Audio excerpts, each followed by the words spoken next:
Hi everyone. Sorry, I was being sure it was going live.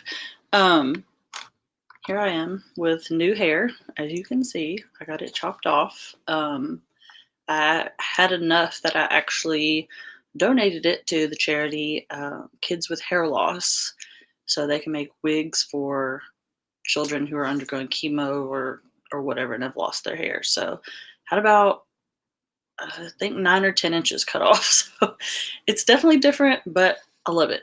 Much easier to maintain than my long hair. I'm very much here for it. So, with that being said, I have a few things I'm going to work on tonight. I have to do some jackets for an order, and so I wanted to share with you guys how I do my placement because I'm putting names on the chest of it. So it's just a quick little how to, kind of how I do placement. It's a quick way. So, get my first jacket. Okay. I hope everybody's been well. I know it's been a while since I've been on. Okay.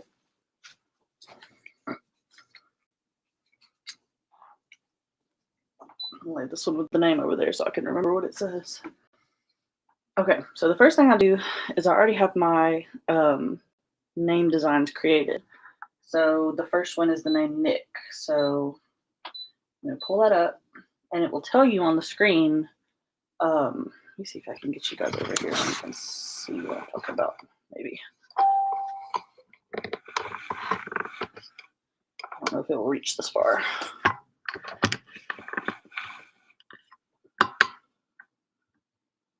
Well, okay, you can kind of see it. But anyway, I'll pull it up here where it says Nick. And up here, of course, this is on a Brother machine, but up here it tells you the measurements of it, which is 0.65 inches by 1.82 inches. So what I do, roll you back up this way. I make my own little kind of template, which I didn't always do this. I just recently started doing it, but I found it to be very helpful. Get my little notebook. Okay, so I just take a piece of paper.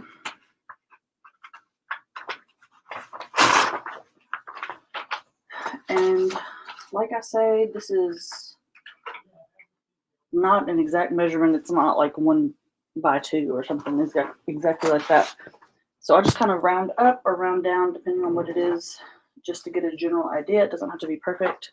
So I take my tape measure and a piece of paper, and for 0.65, I'm going to do 3/4 of an inch. And I'm just going to mark that down.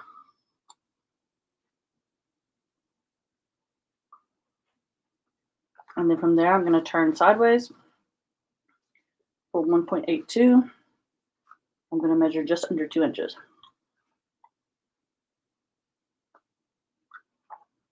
So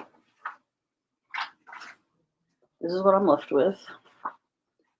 I have these 2 little dots, which they're not perfectly even, but that's okay. So now I'm just going to cut it.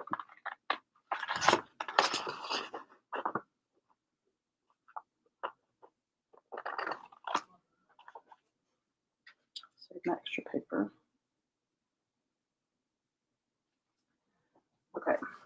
So now I have this, and this is roughly the size. Like I said, it doesn't have to be perfect. You just want something where you can have a middle. This is roughly the size of what the name's going to be. So I fold it in half, unfold it, and fold it in half again. You don't have to crease it. You just want to get a rough idea of where the middle is. And so then, I don't know if you can see it. It's got the little creases in it. So then I'm just going to take, this is a water-soluble marker, but you can use a pen or whatever. This is just what I have on hand. So I just put a little dot right in the middle. And then the next step is to get the jacket in the hoop straight. Once you get the jacket in the hoop straight, you can move the design to wherever you need it to be. So it doesn't, you don't have to, it's like when I open this file, the name comes up directly in the center of the hoop. I do not have to get my jacket aligned to that. I can put the jacket wherever I want. As long as the part that I want embroidered is in the hoop, I can move the design to it. which is something I could not grasp for a while. Okay, so this is actually a shirt for, or not a shirt, a jacket for Dunkin' Donuts. And so you can see it already has Dunkin' embroidered on one side, so I'm going to go directly to the other side and put Nick in the exact same spot. So I'm going to take this and I'm going to pin it to where it needs to be. Okay.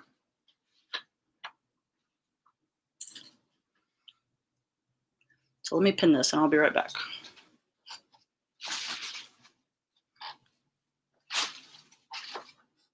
I always like to lay the jacket out flat or shirt or whatever I'm doing just so I can see it exactly how it's going to be.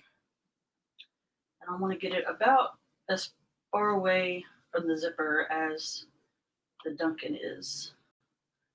And when you pin it, be sure you don't pin the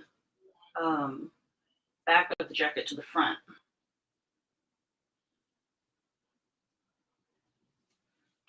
Okay, so now here's what I have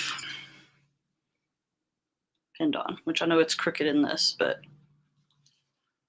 and like I say, it doesn't have to be precise. If it's off by a millimeter, nobody will notice. So just get it as best you can. So now I'm going to unzip it and let me flip you guys around so you can see how I actually put this on the hoop. Let me get my little piece of water soluble. Okay, so I have tearaway in the hoop, and then I'm also going to use a layer of water soluble just to give some extra stability. The jacket's so thick that it probably could do without it, but I just like to have it in there just in case. So I'm going to use some temporary adhesive and just lightly spray. And then I'm just going to stick this down on top. It doesn't cover the whole hoop, but that's okay because it does what I need it to. Okay, so now that's put down. So this is what I have. You can see there's the edge of my water soluble.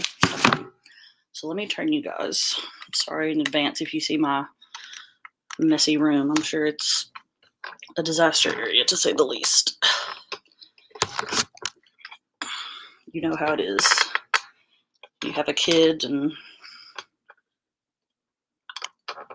things are not how they used to be.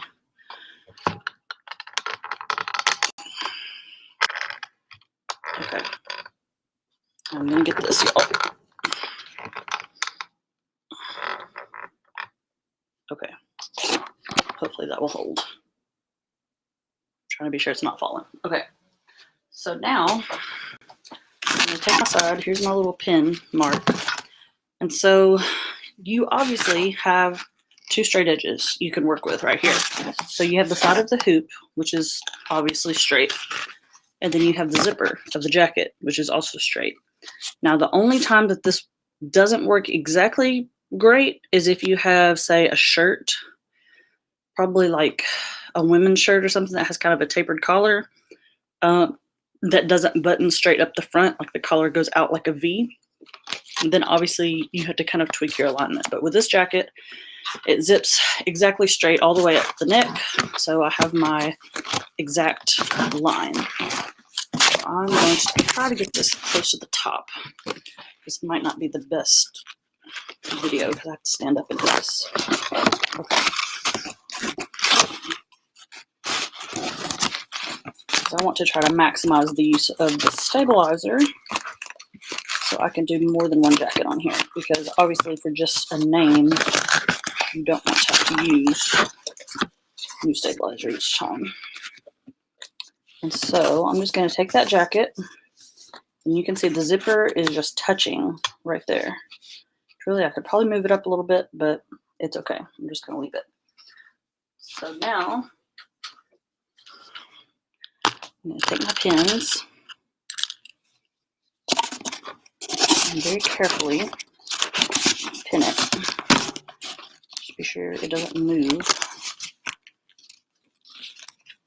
And And I'm just pinning one side, and then I'm going to flip it up and put some temporary adhesive spray, and then I will finish pinning. Sorry, I know this video angle is not the best, but I cannot get my little stand to work with me for some reason. And obviously I put this here because this is where the name is going to go, so you don't have to worry about pinning it around the whole hoop. You just want to pin right around the name because that's going to keep the fabric tighter, which is what you want. Okay, I'm going to flip this up and put a little bit of adhesive.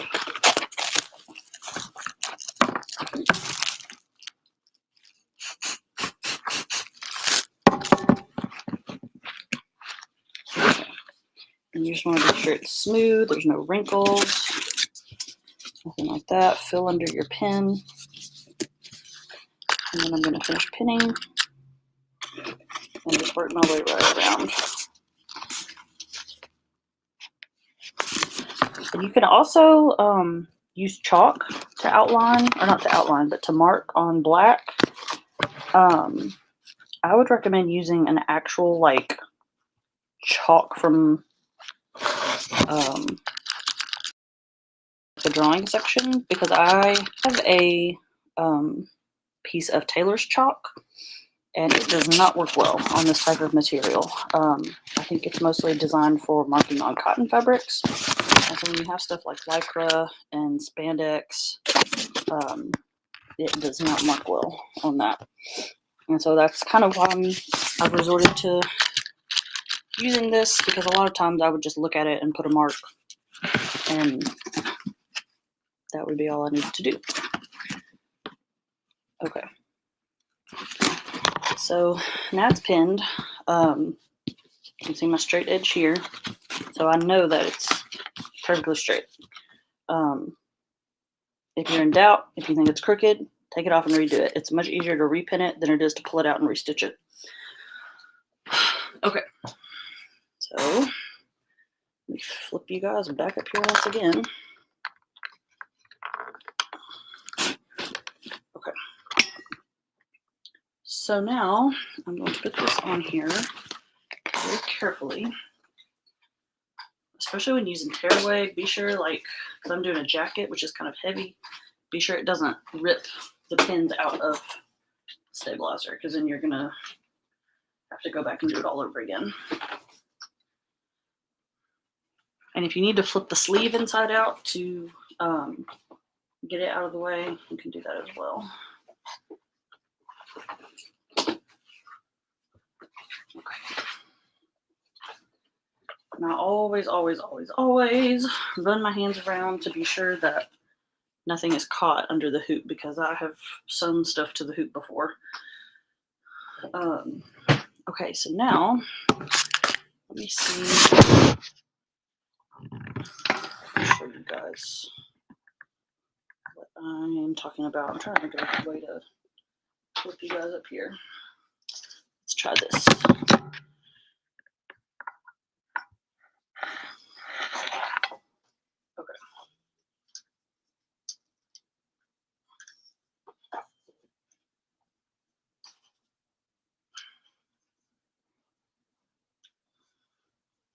Okay. So that's kind of okay. I'm trying to get where you can see my embroidery screen. Okay, there we go. So here's the name, and I don't need to change the size. So I'm just going to hit end edit, which brings this up, and I'm just going to hold this down. And as you can see in the background, the machine is moving here. And I'll lower my foot so I can be sure I've got it in the right spot. Okay, so that's about perfect. So now I'm going to unpin my piece of paper. Obviously, you don't want to sew over that because that's going to majorly mess up your stitching. So I'm going to take that out, take the pins out, and find my blue for this and go too dark of blue because obviously it's on black.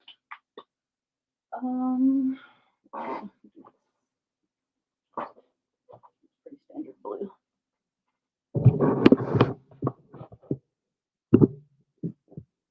Okay, let me know if I lose you guys for some reason. I'm getting a notification on my computer that it's trying to update Chrome, so hopefully it does not do that.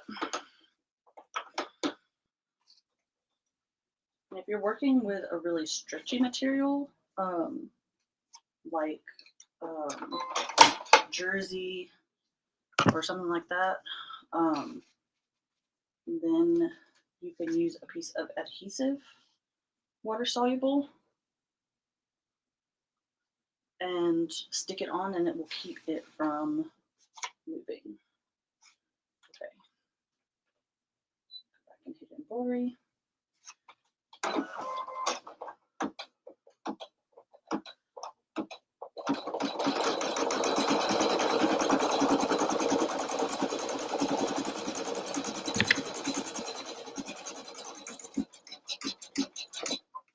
Pause this, my little sleeve is getting caught. Okay, there we go.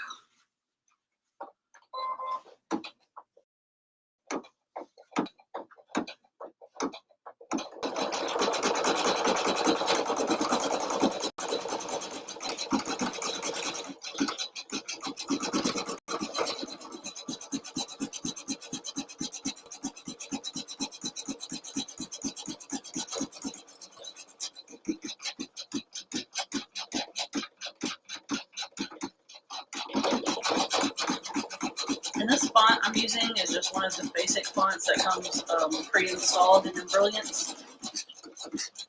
I want to say it's called Rounded, but that might be wrong. I don't remember off the top of my head.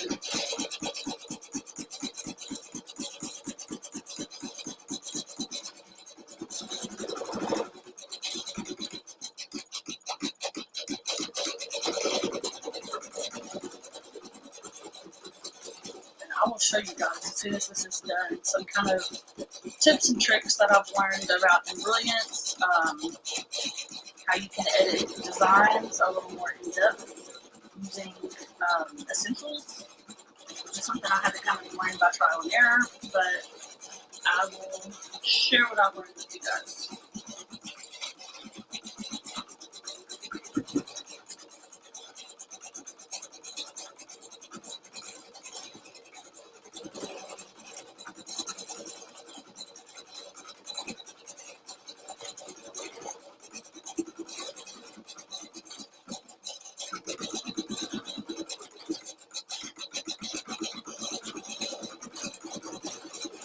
That is just shaking the camera, but that's almost done, and then I'll move you guys back over to my little desk.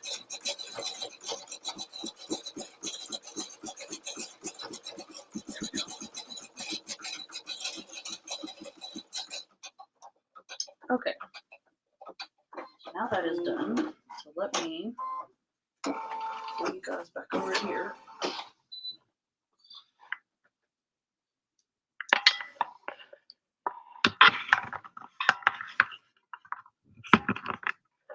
Okay.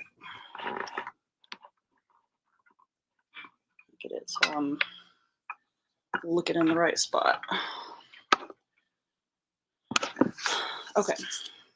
So I'm just going to do this real quick because obviously I think the rest of these jackets done.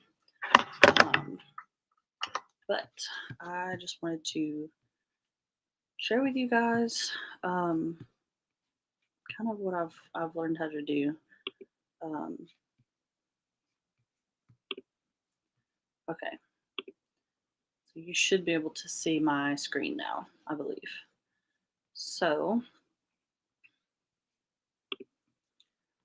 I am going to open Embrilliance. Actually, no, I'm not.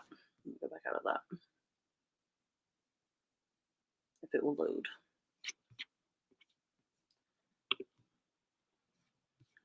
Okay, so I'm going to show you how to edit out unwanted jump stitches. Now, my machine automatically cuts jump stitches, but for some reason in some designs, I guess I don't know anything about digitizing, so I don't know if they are somehow embedded in the file that does not allow you to unselect it, but okay, let me see. I think this is one, but I don't remember.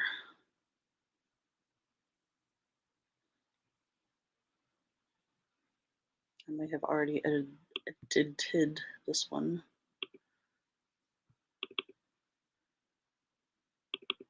And I noticed that these are from Oh My CS, which is Oh My Crafty Supplies.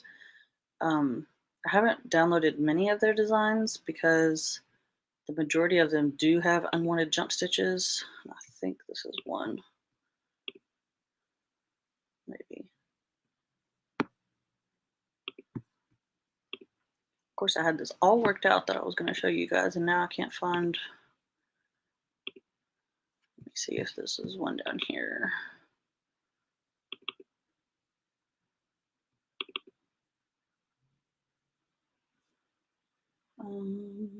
Let's see.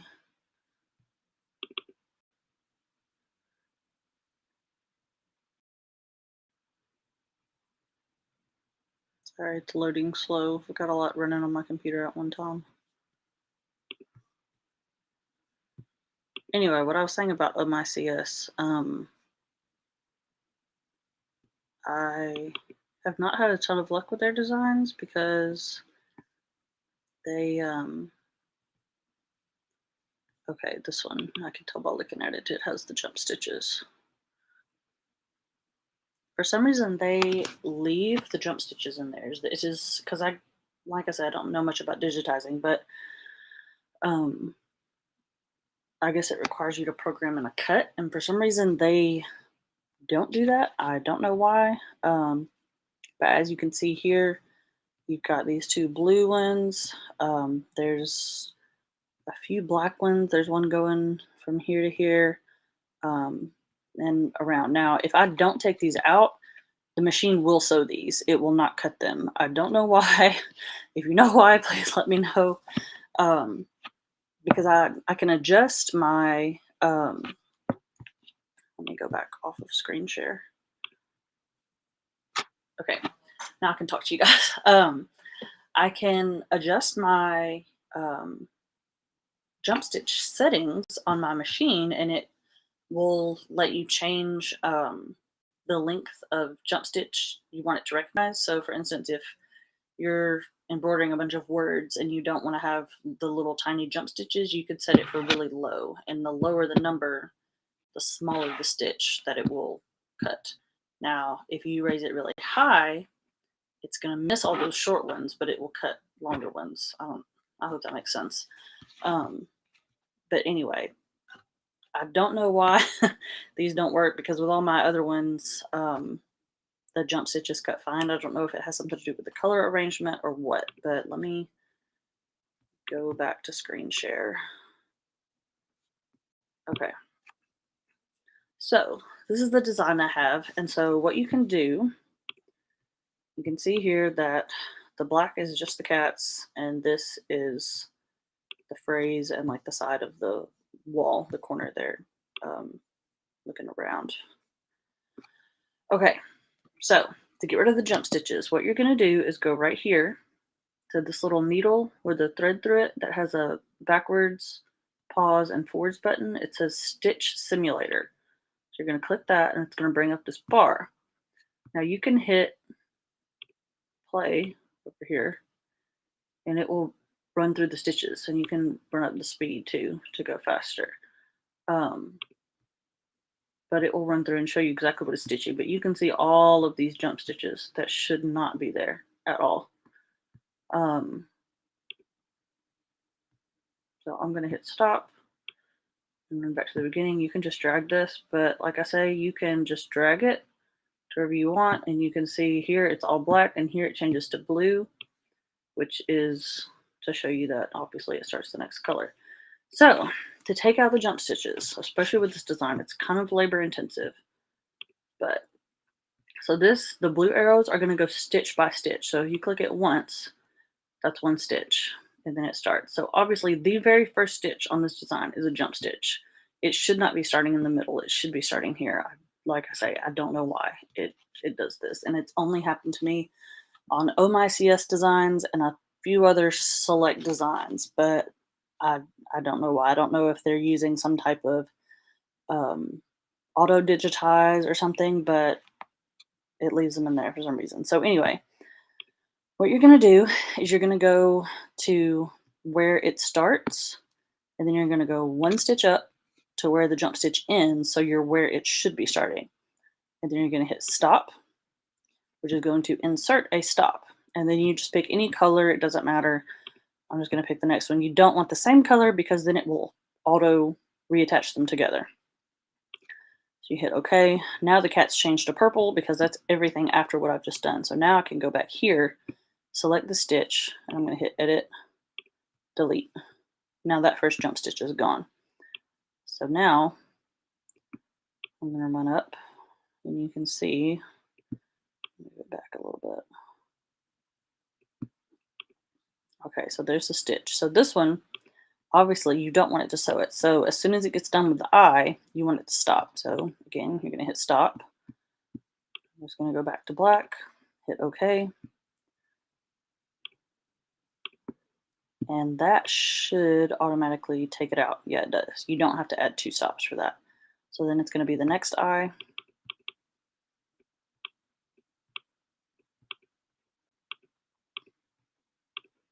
Okay, I'm gonna add a stop again.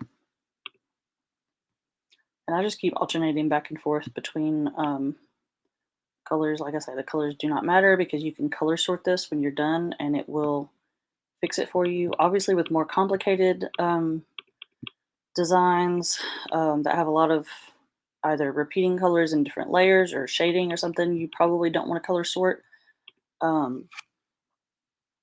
this one is just 2 colors, so it would be very, very simple to color sort, which I will show you how to do that as well. Um, so now the nose, and if I go to the next step, it's a jump stitch, which I don't want. So I'm going to stop it at the end of the nose because that's where I want it to stop. Press stop, pick a color, doesn't matter, hit OK. And now you can see as we're running it through, these jump stitches are gone. And you would just proceed with that through the whole thing. Like I said, this one would be very labor intensive because there are a lot of jump stitches. I'll go up here to the blue and show you that one because it's a little more obvious. So let me run it up. Sorry, it's moving slow. Okay. So there's the blue where it starts. Like I say, that first stitch is a jump stitch, so you don't want it. Stop.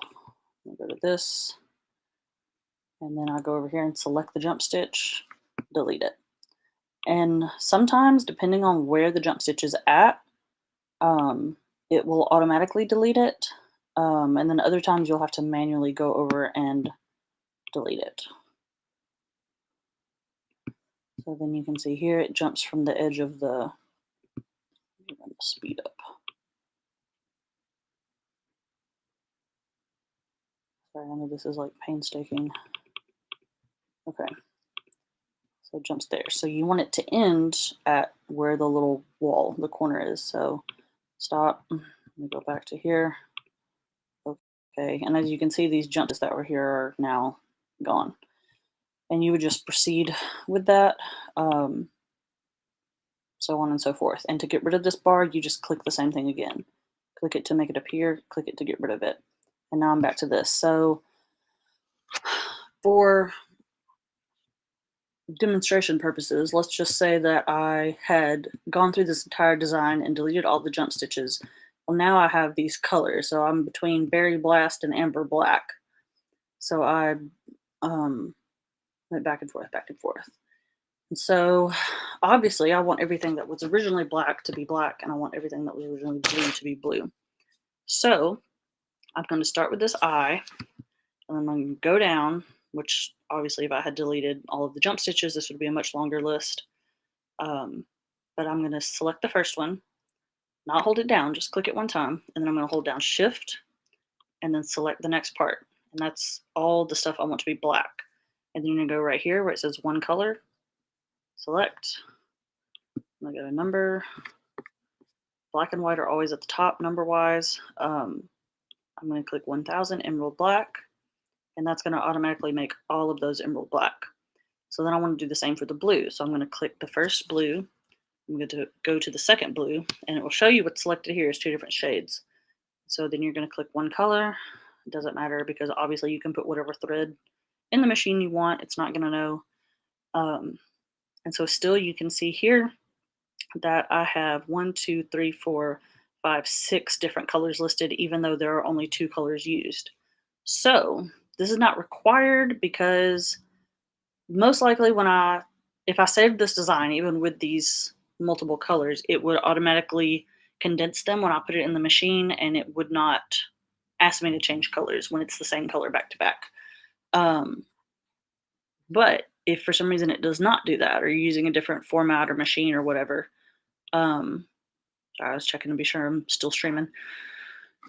If you're using a different format and it doesn't automatically condense those colors, then you can do this. And you're going to go,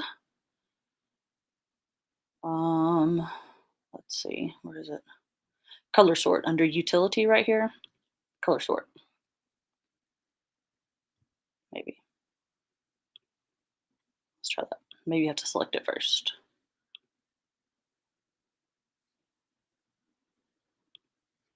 Unless it's already color sorted.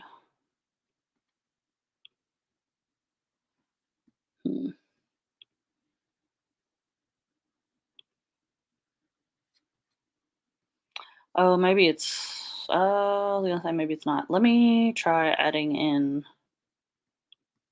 a third color and just see what happens.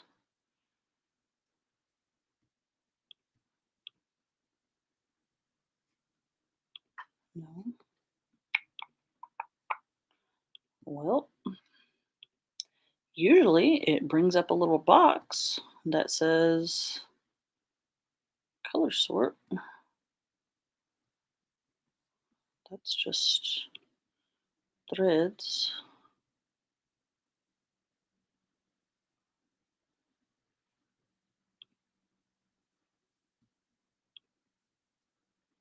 Let me try opening a different design. So I don't want to say that. Okay. Let me go back over here. I'm trying to think of something, if I know off the top of my head, that has a repeating colors.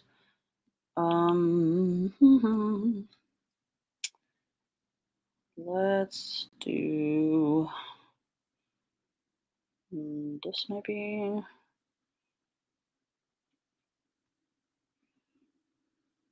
I don't know if this has repeating colors or not.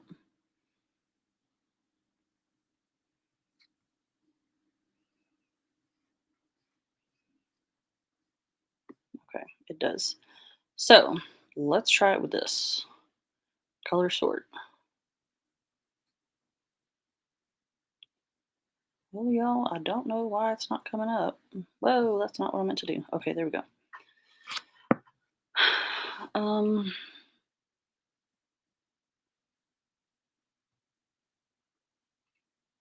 trying to think if there's another way that I've done it before, but I don't think so.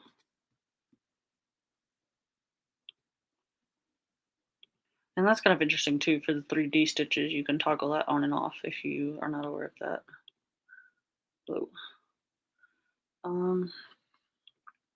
Well, y'all, I was really excited to show that to you guys, but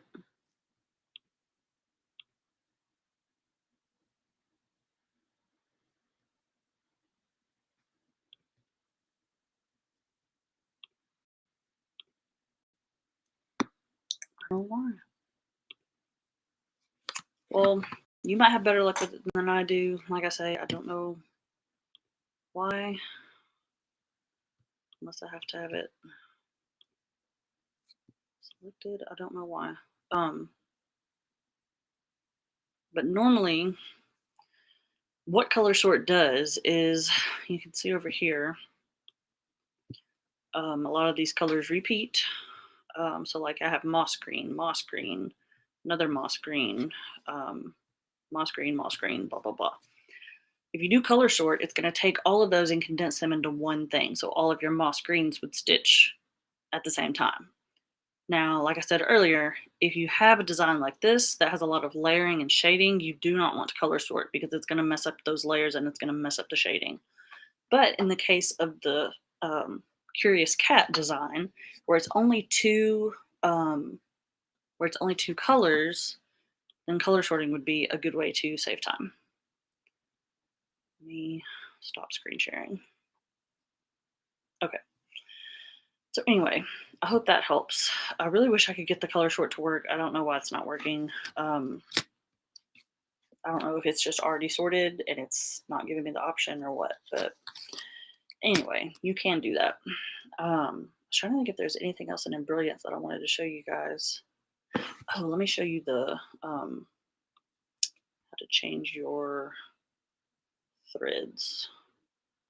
So let me just find a little design. Oh, I gotta go back to screen share. Okay. Share. Okay. So just do this.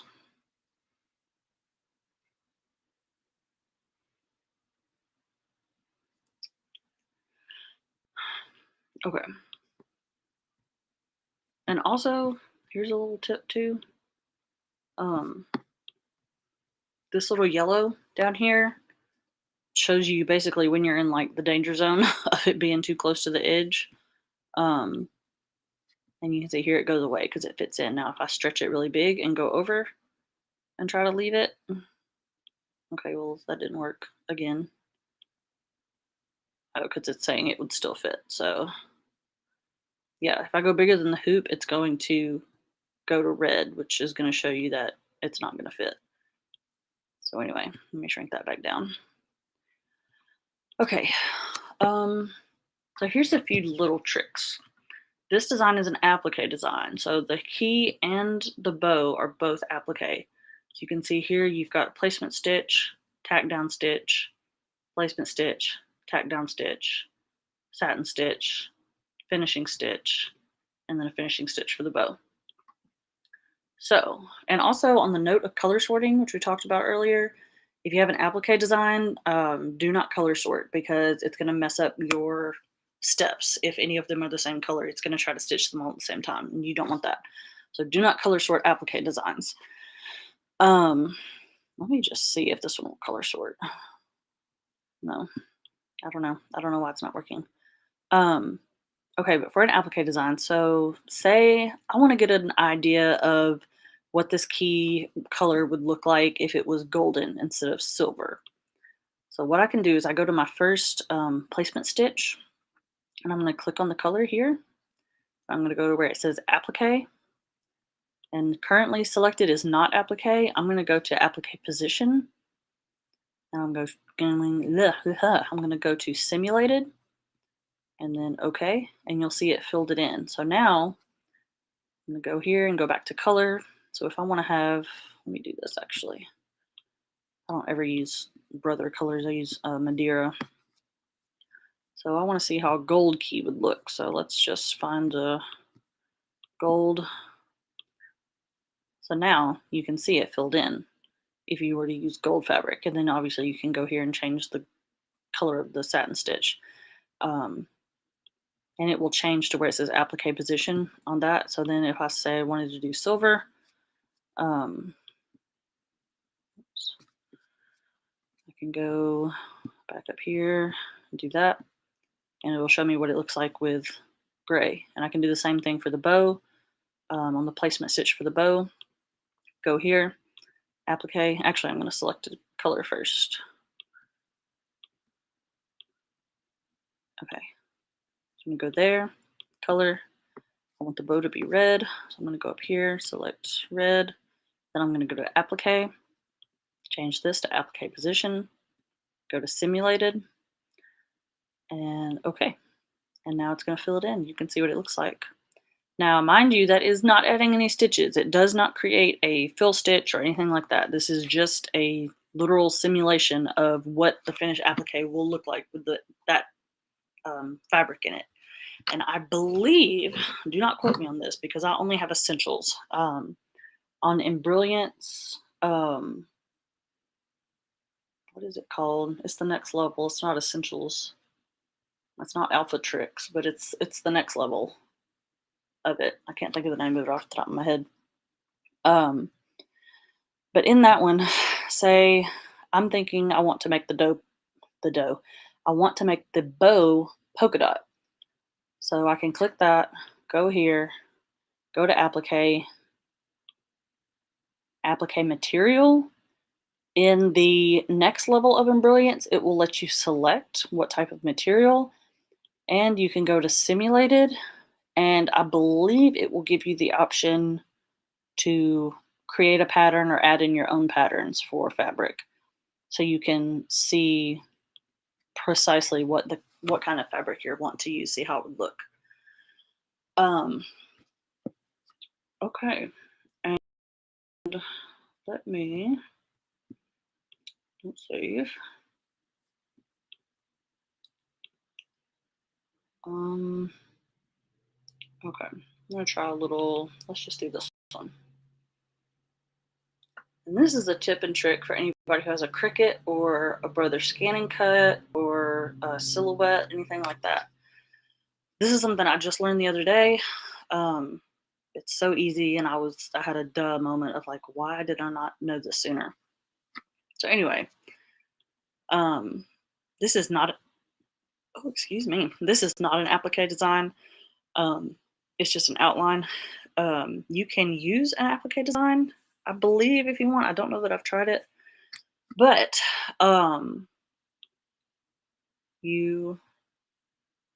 let's see. Let me remember how to do this so I'm doing it correctly. Okay, go to this.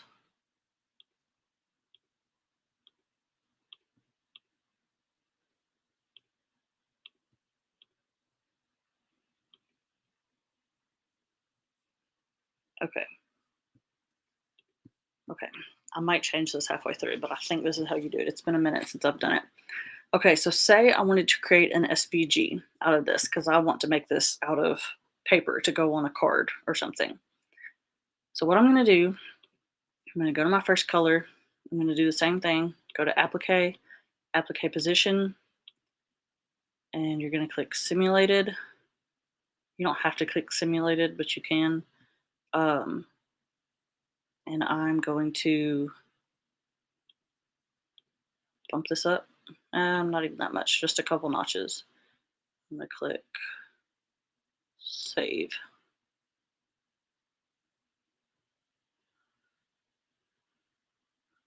And it will automatically save it as an SPG.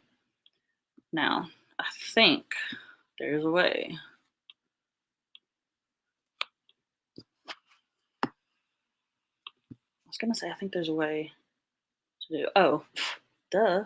Make it one color. Okay. I'm struggling, y'all. I'm struggling. So if I want to do all of it, push one color. We'll just say gray.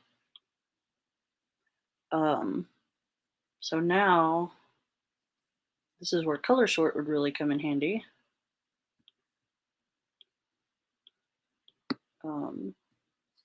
Let me save this.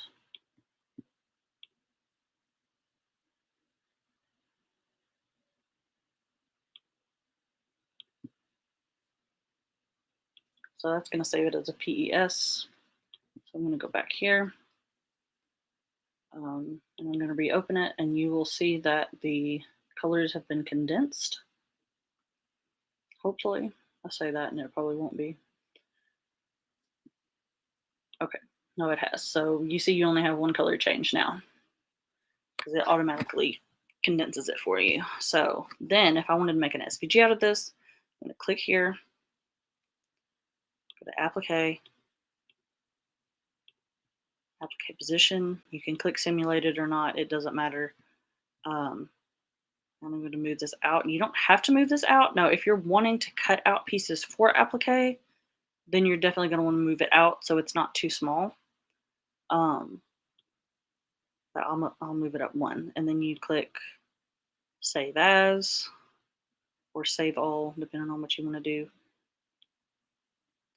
And I'll just put cutlery, and it's an SVG, so I don't want to save it there. I want to save it to, let's see.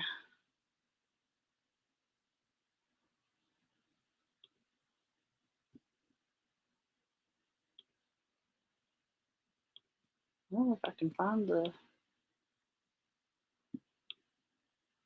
there we go. Okay, scan and cut. So you can see here, you can save it in SVG, FCM, a studio for silhouette, or a SCut 4 for sure cut files.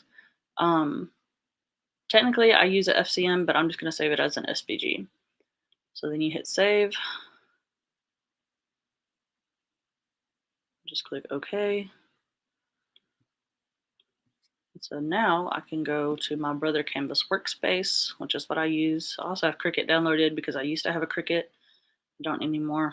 But if you use a Cricut, then you could just transfer this into Design Space. I'm not a huge fan of Canvas Workspace.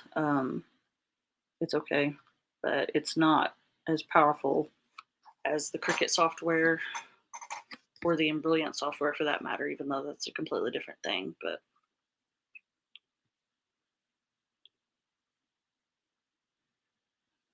sorry, I'm trying to get this to load. Okay. So then I could go here and go to import from my computer.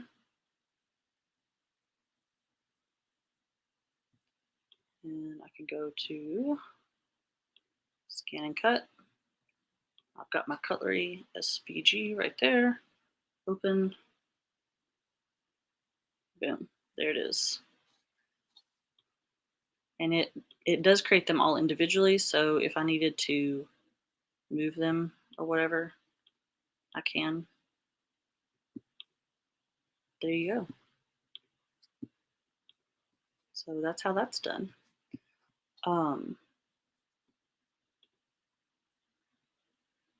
yeah, I hope that was helpful.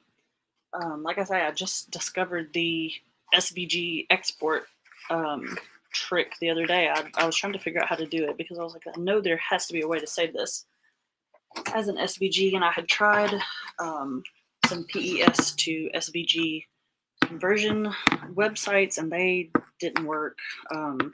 It was either really grainy or it wouldn't recognize or whatever. And so I was like, I know there has to be a way to do this with Embrilliance, and sure enough, there is. It's just kind of hidden. But yeah, I hope that is helpful to you guys. If you have any more questions about it, feel free to ask. I'm going to try to get these jackets done. I'm trying to think if there's anything else I want to share with you guys. I'm wanting to make, I think I mentioned this in my last video, maybe. I'm wanting to make the In the Hoop 3D truck from Embroidery Library. I made a red one for Christmas, and I'm wanting to make a blue one for spring so I can put like lemons in the back. And I have all of my little templates cut out. I was going to try to do it with my scan and cut, but I don't have the correct piece that I need for the mat, and so it was going to be more hassle than it was worth. So I'm just going to do it by hand, but I'm going to try to stitch it on like vinyl, like faux leather vinyl, because I think it's going to be a little more sturdy. So I'm hoping in my next video I can work on that and show you guys kind of the process behind that. Yeah. So anyway, that's my video for tonight. I'm going to finish working on these jackets and probably watch Law and Order.